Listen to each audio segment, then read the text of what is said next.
de Daniel. Nós vamos, então, estudar de maneira breve algo importante em relação à vida de Daniel, né? Que tem muito a ver com a nossa experiência cristã, nossa vida. Muitas lições podemos aprender a partir de Daniel. A primeira coisa importante aqui é que o verso 1, ele traz para nós o momento e o contexto. E aí, então, a gente já vai tirar uma lição interessante daqui já. Capítulo 1 de Daniel, verso 1, diz: no ano terceiro do reinado de Jeoaquim, rei de Judá. Então, isso aqui provavelmente seria o ano 605 antes de Cristo. Diz a Bíblia: veio Nabucodonosor, rei da Babilônia, a Jerusalém e a sitiou. O Senhor lhe entregou nas mãos de Jeoaquim, rei de Judá, e alguns dos utensílios da casa de Deus. Levou-os também para a terra de Siná, para a casa do seu Deus, e os pôs na casa do tesouro do seu Deus. Perdão, irmãos, acho que eu pulei alguma coisa aqui. O que é isso mesmo. Disse o rei Aspenaz, chefe dos eunucos, que trouxeram alguns... agora sim. Disse o rei Aspenaz, verso 3, chefe dos eunucos, que trouxesse alguns dos filhos de Israel, tanto da linhagem real, ou seja, né, os familiares do rei, como dos nobres, jovens, sem defeito, de boa aparência, instruídos em toda sabedoria, doutos em ciência, versados no conhecimento, que fossem competentes para assistirem no palácio do rei e lhes ensinasse a cultura e a língua dos caldeus. Ok? Aqui já tem um ponto para a gente considerar. Que ponto é esse? Imagina que Daniel, talvez aí tivesse seus entre 14, 15 até 17 anos, estivesse em sua casa e, de repente, alguém chegaria correndo, avisando: estamos sendo levados por Babilônia. Babilônia chegou e vai tomar o povo de Israel, vai tomar o reino de Judá. Qual que era, na cabeça de um israelita, naquele tempo, a ideia de que chegou um reinado, chegou um rei para poder tomar a cidade? Irmãos, a cultura era muito simples. As invasões, as sitiações, elas eram agressivas, elas eram violentas. Então já era natural as pessoas saberem que quando chegava um reinado, ou um rei com o seu exército, e ele sitiava a cidade, rodeava a cidade, ninguém entrava, ninguém saía, e essa era uma estratégia até que as pessoas pudessem necessitar de comida, e a comida da cidade acabava, a ponto, então, agora de que tinham que sair da cidade para poder buscar comida, é quando o exército entrava, sitiava. Então, às vezes, é uma cidade com muros muito altos, né, para que ninguém entrasse. Então, já se sabia que quando um rei decidia invadir uma cidade e subjugá-la e tomá-la, a maneira como ele fazia isso era a pior possível. Então, a violência era a arma usada para essa tarefa. O rei entrava com o seu exército, provavelmente matando os homens e levando embora as mulheres e as crianças, colocando fogo nas casas, levando os utensílios do templo. Por isso que quando fala levar os utensílios do templo, era um sinal de que a guerra ganhou a guerra sempre era tomada nessa direção espiritual.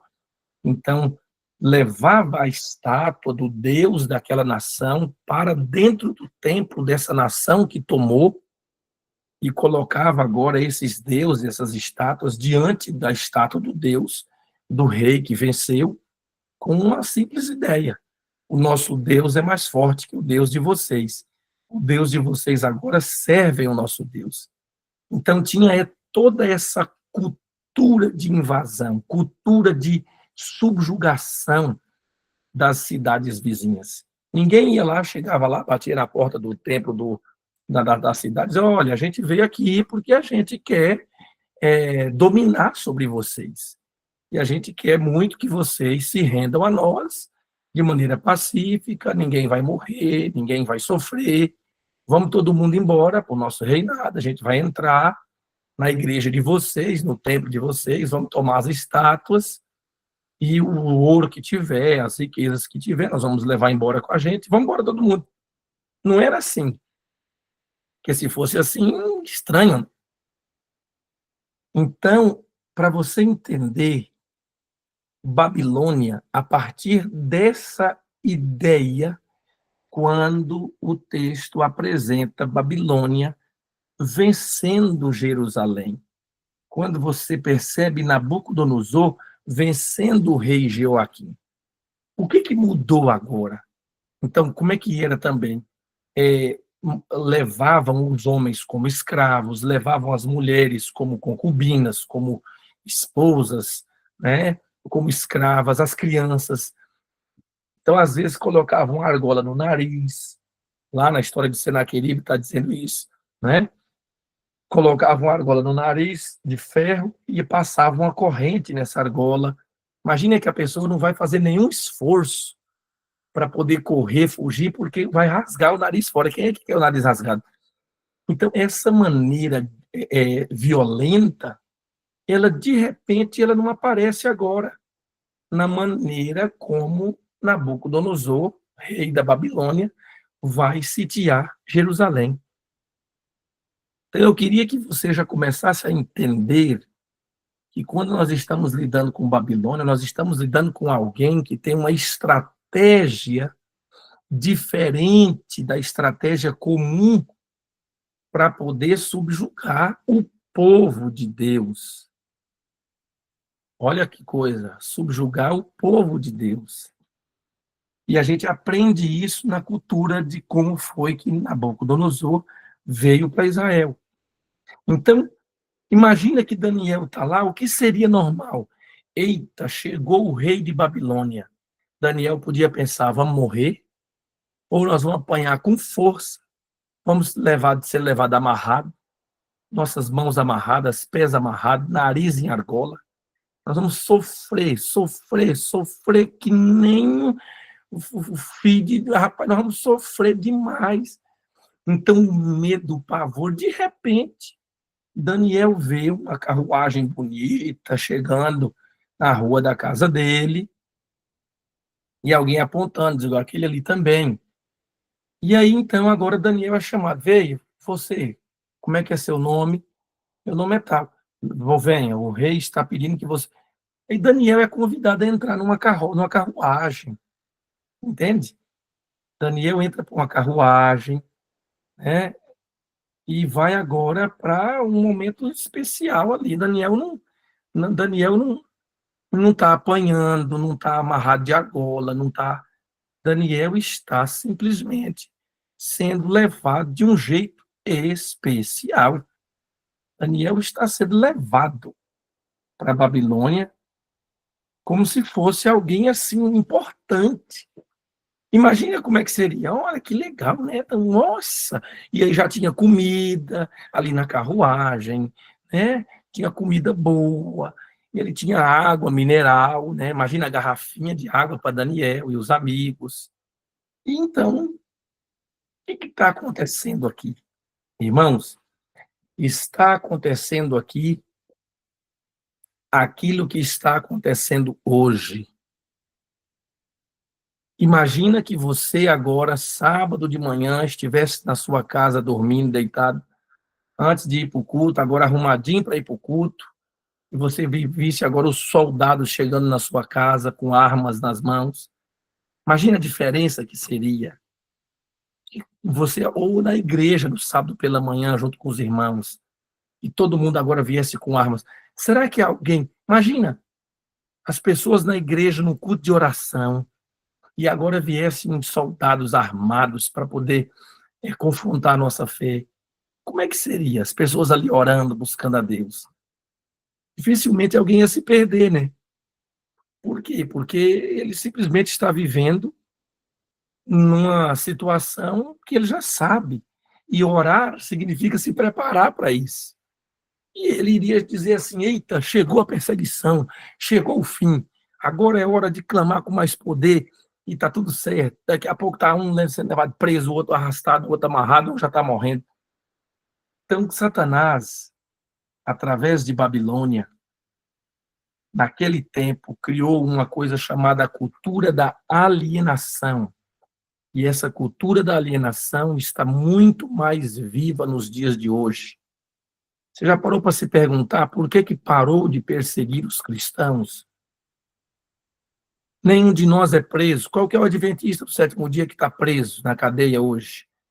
Talvez tenha um só, lá em Togo, na África, que desde a época que prenderam o pastor, esse ancião de igreja foi preso, o pastor foi solto e ele ficou preso. Pelo que eu saiba, está preso até hoje. Que eu saiba, só tem esse, não sei outro. Mas quantos pastores estão presos nas cadeias? Quantos jovens estão amarrados em correntes, presos nos calabouços da vida por aí nas cavernas? Não tem. Não tem ninguém preso por aí pela fé, por causa da fé. Não tem ninguém nas montanhas preso. Compreende? Vai chegar uma hora, sim, vai chegar essa hora. Mas hoje, nós estamos vivendo a mesma estratégia da cultura da alienação que existiu no período de Babilônia para com Israel, para com Jerusalém. Babilônia está nos tratando bem.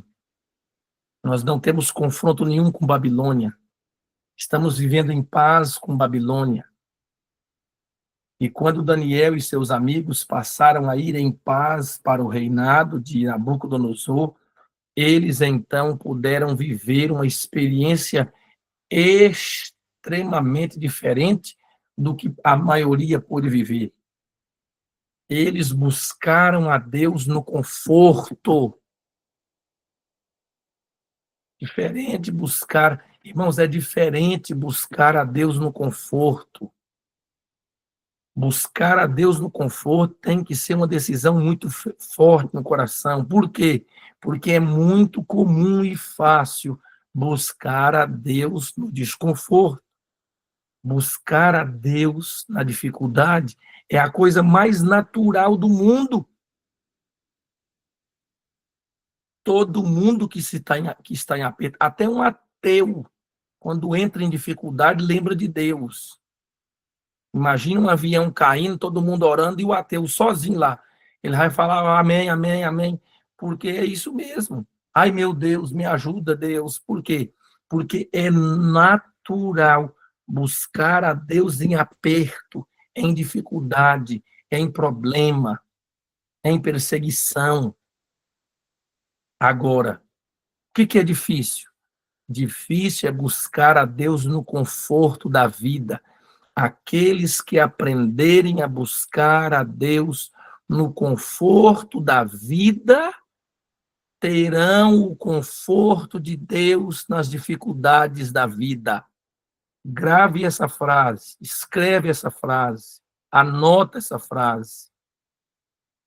Aqueles que aprenderem a buscar a Deus no desconforto da vida, perdão, aqueles que aprenderem a buscar a Deus no conforto da vida, terão o conforto de Deus nas dificuldades.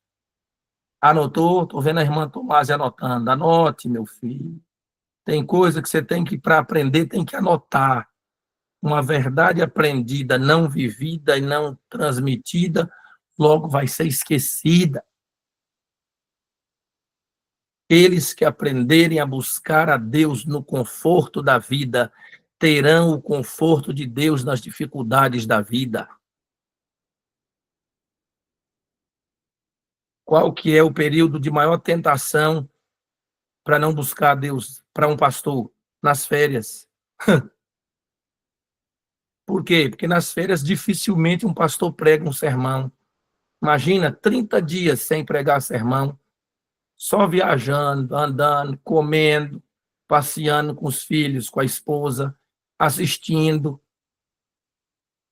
Na cabecinha, qual é a ideia? Eu não vou pregar hoje à noite, eu não vou pregar esse sábado, não vou pregar quarta-feira, não vou pregar domingo. Para que ir para a madrugada buscar Deus? Eu não vou pregar um sermão. E eu passei a perceber, irmãos, que era um momento muito propenso espiritual para mim, perder a força espiritual no período das férias, perder a força, o vigor espiritual. Por quê? Porque sai de férias passeando, andando, comendo, conforto, ó, no conforto, sai. E é muito fácil perder a Deus do conforto da vida. É muito fácil perder a Deus do conforto da vida, no lazer, no entretenimento, no prazer, no divertimento. Por isso que Ellen White fala tanto contra os divertimentos mundanos, porque é muito fácil deixar o espiritual de lado quando a vida está apegada ao conforto, ao prazer, ao entretenimento, ao divertimento. O que Babilônia fez com Daniel e seus amigos? Os trouxe para o conforto, os trouxe para o prazer, os trouxe para o contentamento, boa água, boa comida, boa moradia. Imagina, vocês vão morar no palácio do rei, vocês vão comer da comida do rei, vocês vão ficar à presença do rei, vão ser empregados diretos do rei, serão chamados de sábios do rei, os homens do rei. Isso é conforto, isso é status.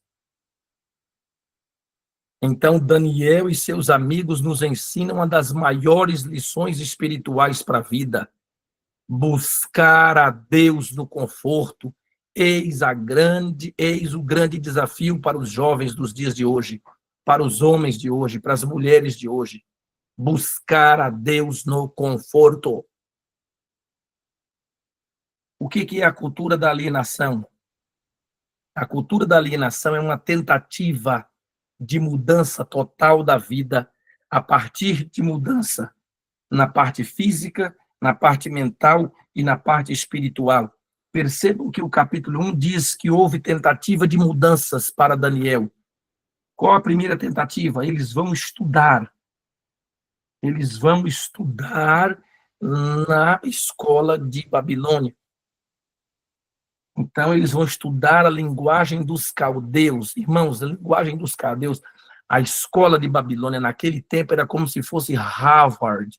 Hoje, há 2 meses, eu estava pregando em Worcester, nos Estados Unidos, muito perto de Boston, e eu fiz questão de ir lá conhecer a famosa Harvard. Depois conheci também o MIT, que é o movimento lá o Ministério de Tecnologia lá dos Estados Unidos. Que coisa extraordinária na área da intelectualidade. A faculdade de Harvard. Lá no meu Instagram tem um vídeo que eu gravei falando de Harvard, trazendo para o contexto espiritual. Você olhar para aquilo e falar, meu Deus, aqui estudam os melhores universitários do mundo estão aqui. Lá na época, era lá, Daniel e seus amigos foram levados para a melhor universidade do planeta. Não é qualquer coisa, não é qualquer lugar, não é qualquer comida, não é qualquer... Então, primeira coisa, nós vamos educá-los na linguagem dos caldeus. Educação. Se eu mudo a educação desses meninos, pensava Nabucodonosor, eu consigo mudar a forma do pensamento deles. Por isso seria tão importante, por isso valeria todo o esforço dos pais adventistas colocarem seus filhos para estudarem nos colégios adventistas, as faculdades adventistas. 70% dos jovens cristãos abandonam a fé, perdem a fé quando entram no campo universitário, quando entram para a faculdade, 70% é muita gente. Aí eu fico perguntando, será que a cultura da alienação na educação, na mudança do pensamento tem poder? Ou será que nós aprendemos a não andar com Deus e a não ter comunhão com Deus no conforto da vida? Eu calculei, queridos, que um jovem, para chegar a 18 anos, ele já deve ter escutado a média de 3.500 sermões, 3.500 pessoas estudando a Bíblia, lendo a Bíblia. Imagina agora, vai para uma faculdade e em 6, 7 meses, um ano, escutando uma vez por semana um professor, ele então agora vira ateu.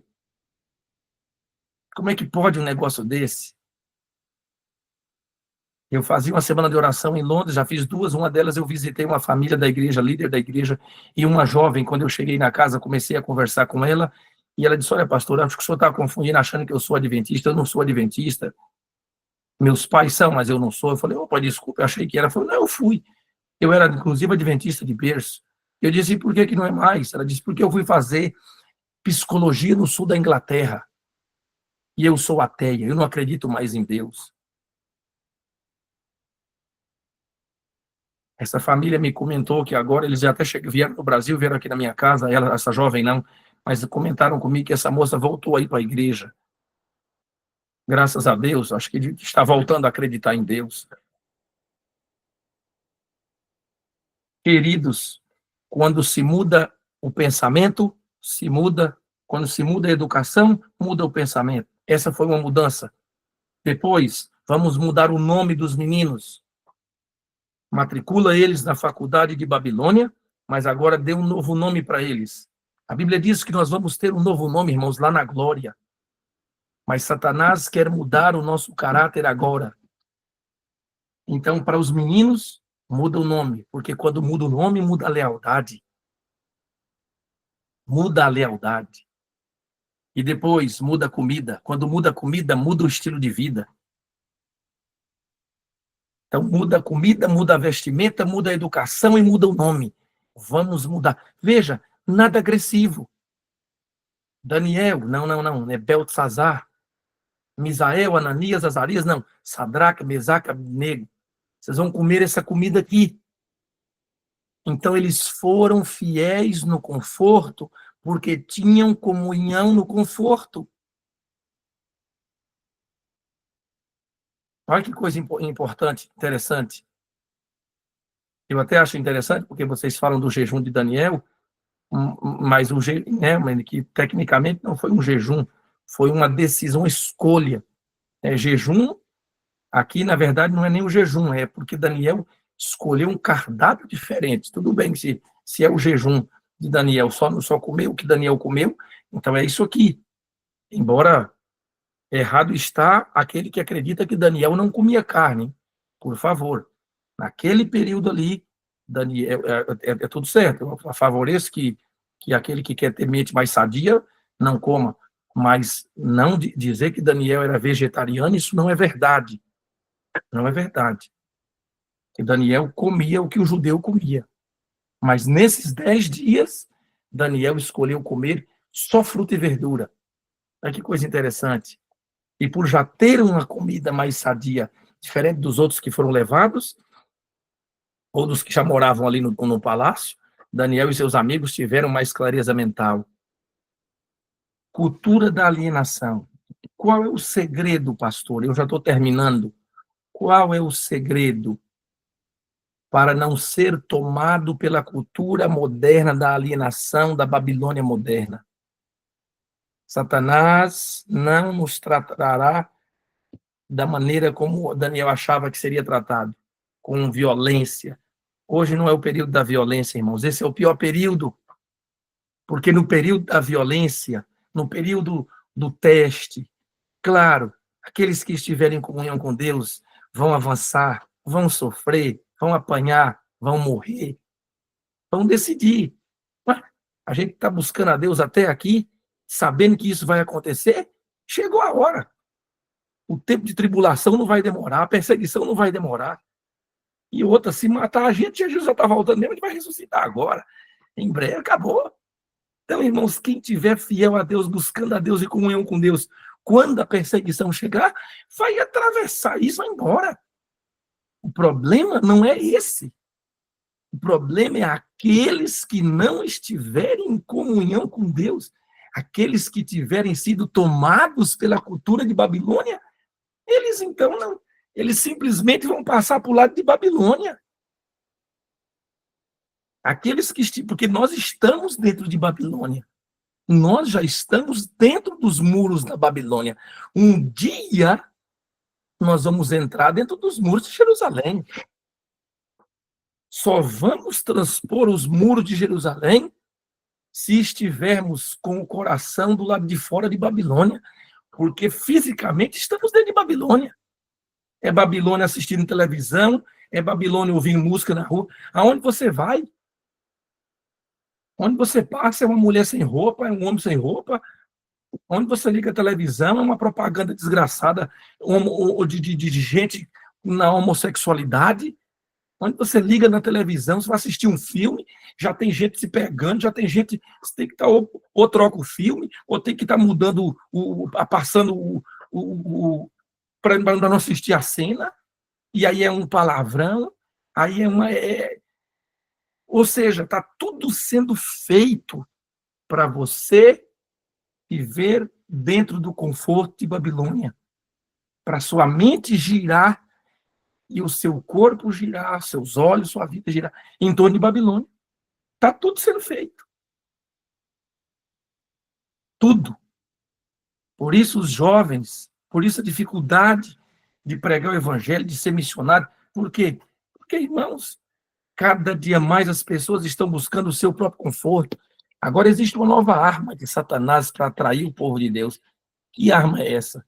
Os jogos. Irmãos, vocês não têm ideia da quantidade de adventistas do sétimo dia que estão fazendo apostas, jogando esses jogos aí de futebol, essas apostas.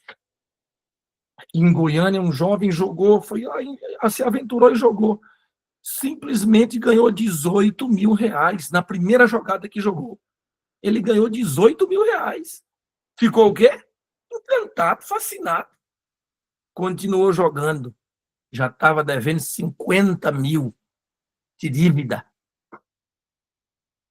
Meu sobrinho, que a minha irmã é adventista, ele não é, afundado em dívidas por causa desse vício. Irmãos, se tornou um vício.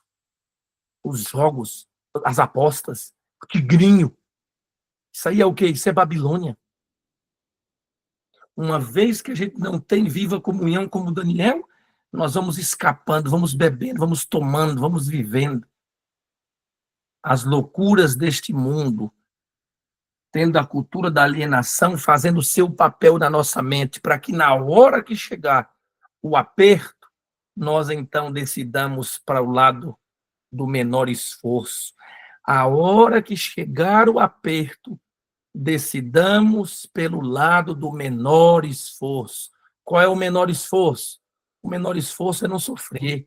Se eu não sofri até agora, eu não quero sofrer agora. Então, a Bíblia diz que Daniel e seus amigos foram orar, buscar a Deus em oração. Quando acontece o primeiro movimento que coloca Daniel e seus amigos no desconforto da morte, a Bíblia diz que Daniel foi orar. Daniel simplesmente recebeu a visita de Arioque no seu quarto, o convidando para a morte. Foi assim. Quando Arioque veio procurar Daniel e seus amigos, ele já veio procurá-lo para matar. Daniel, eu vim buscar você e seus amigos porque vocês têm que morrer. Daniel não estava sabendo do sonho do rei e da vontade do rei de que alguém adivinhasse o sonho dele. Naquela época, eles acreditavam nas culturas que os deuses se comunicavam através dos sonhos. É tanto que alguns reis, eles entravam no santuário dos seus reinados, eles entravam descalços. Aí tem o detalhe lá de Moisés na sarça: tire a sandália dos teus pés, porque o lugar que você está é santo. Deus usando da cultura para conseguir comunicar com Moisés. Tira a sandália, porque aqui é um Deus diferente, aqui é Deus que está aqui, é o santo Deus que está aqui. Então, outra coisa, alguns reis, eles dormiam dentro do próprio santuário. Eles dormiam dentro do santuário, para que ali mesmo os deuses falassem com eles através do sonho. Quando o rei Nabucodonosor teve esse sonho, foi Deus que deu o sonho para ele. E, de repente, ele fala, meu, só que Deus deu o sonho e tirou o sonho. Ele não lembrava do sonho. Ele já logo decretou. Chame os sábios, os adivinhos, chame todo mundo. Os meninos que trabalham para mim. No meio deles está quem? Daniel, Ananias, Misael e Azarias. Chamem eles para adivinhar o sonho. Quando alguns vieram e não adivinharam, não conseguiam adivinhar, o rei já decretou a morte. Quando Daniel e seus amigos ficaram sabendo da dificuldade do rei, já era para morrer. Se você ler o capítulo 2, você vai chegar nessa verdade. Quando eles vieram buscar a Daniel, já era para morrer. Aí Daniel, então, agora fala, não, pede tempo ao rei. Por quê?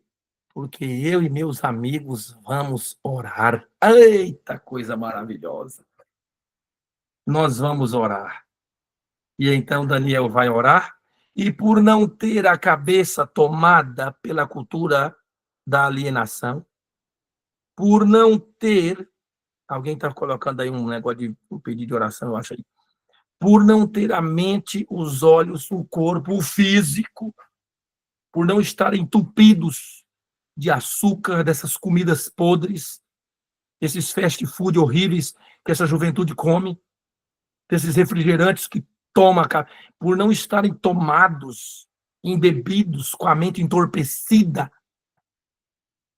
com essa multidão de séries e essa loucura toda que se assiste, Daniel e seus amigos tiveram condições de orar e tiveram clareza, o Espírito Santo os comunicou para Daniel o sonho. Daniel vai lá e resolve o problema dele e o dos outros todos. Ninguém morre, porque há um Deus do céu que revela os sonhos aos seus profetas, aos seus filhos. Para mim, a coisa mais linda, irmãos, acontece com Daniel, no capítulo 6, quando Daniel é convidado para ir para a fogueira, para a cova dos leões. A Bíblia diz que Daniel orava 3 vezes ao dia. A Bíblia diz que Daniel mantinha uma janela aberta para o céu. O segredo de Daniel está em manter uma janela aberta para o céu. Tem um autor que coloca essa frase de um jeito poderoso. John Lennox escreveu sobre Daniel e ele diz assim: o segredo da vida do testemunho de Daniel é que ele sempre teve uma janela aberta para Jerusalém. A janela da comunhão sempre aberta para Jerusalém. Eu preciso de uma janela aberta para o Jerusalém todos os dias da minha vida, porque é para lá que eu vou quando a nossa história terminar em Babilônia. Babilônia vai passar, Jerusalém permanece para sempre. O livro de Daniel começa com Babilônia vencendo Jerusalém, mas termina com a promessa de que os fiéis em Babilônia vão morar em Jerusalém para sempre. Que Deus abençoe você, querido irmão, irmã, querido jovem que está aqui. Que você aprenda, através de Daniel, a ter uma janela aberta para o céu todos os dias, onde a comunhão com Deus se torne a força da sua vida espiritual. E quer seja no período de conforto ou desconforto, ore a Deus, clame a Deus, busque o batismo do Espírito Santo, porque quando chegar a hora de Babilônia se revelar, nós estaremos fiéis a Deus, do lado de Deus, fiéis a Deus. A nossa hora vai chegar, irmãos, onde o decreto que saiu para Daniel vai sair para nós. Não se engane. Está perto o dia em que o decreto vai sair. E nós precisamos hoje estarmos ligados a Deus, em comunhão, em fidelidade, vivendo os princípios de Jerusalém, orando por Jerusalém, buscando Jerusalém. Janela aberta para o céu. Coloque essa frase no seu coração. Vou manter uma janela aberta para Jerusalém todos os dias. Essa janela da comunhão. Que Deus te abençoe, que você tenha vitórias no conforto, para que quando o desconforto chegar, você já seja um vitorioso andando com Deus. Fica com Deus, vamos orar, que Deus te abençoe. Pai querido, eu oro agora por cada pessoa que está aqui comigo, que nessa manhã comigo ouviu a tua palavra, sendo exortado a não ser tomado pela cultura da alienação, de uma Babilônia que não agride, que não machuca, que não fere, que não magoa, que trata bem, que entretém, mas no final, ó Deus, é uma Babilônia que vai ser destruída e com ela todos aqueles que estarão nela destruídos juntos.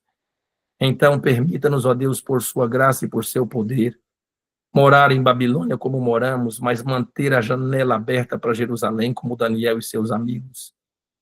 Dá-nos poder, Senhor, de ter comunhão com o Senhor no conforto, para que quando o desconforto chegar, tenhamos capacidade de decidir, ainda que seja pela morte, mas ser fiéis ao Senhor. Por isso eu oro, Senhor, e peço o batismo do Espírito Santo que nos habilita espiritualmente a vencer as tentações, as perseguições, as lutas desta vida.